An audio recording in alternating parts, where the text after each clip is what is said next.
The world is but a hologram. As I take this pixelated video, we shall explore the gift of reflection that is available within one another. And, well, I learned this from children and from having my own child. Firstly, by working with children and noticing how they reflect, like almost to an obvious degree, the patterns of their parents. They're like picking, choosing certain ways of being, either to replicate them or to rebel against them, go one of two directions, but they're still deriving their personality, their coping mechanisms, their expressions from the database that is their parents. And this is why siblings often, the first and the second, come out completely different, because the first one has chosen these specific mechanisms and reflections. Then the opposite is going to be true for the second child. They're going to go a different direction, but they're all reflecting different aspects of the parents. And when you have lots of children, that can turn into a hall of mirrors. Luckily for me, I just have the one. But having one and a lot of awareness that was what she was doing was brutal at times. It was hard to see my own reflection. Of course, that was only when I was judging it, making it wrong.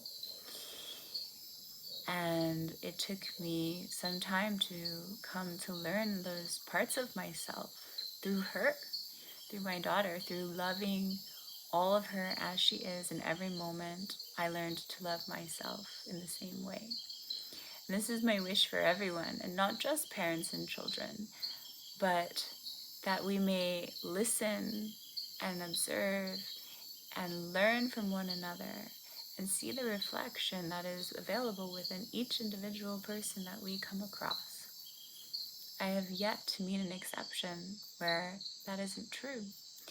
And especially as a facilitator of regression sessions, getting to follow the journey from the inner child onto the adults, I always feel the innocence, the purity in all of our actions, behaviors, and expressions.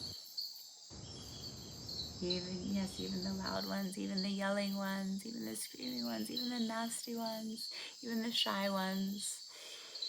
They're all coming from a deep, deep love that we have within us when we enter this world and for our parents.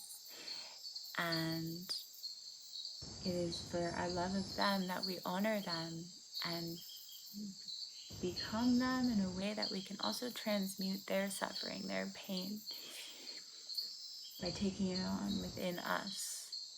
And this is something that we can do on a collective level with one another.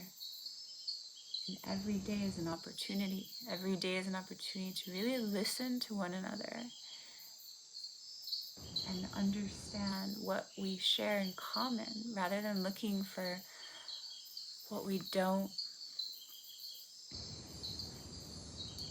And so when someone is triggering us, there is a trigger, as in a trigger and activation, right? There's a match, there's a resonance field that we share.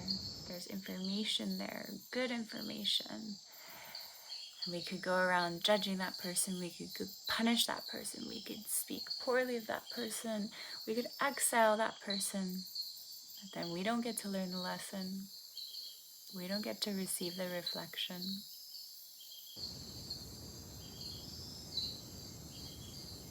And so this is an opportunity to really fully love ourselves.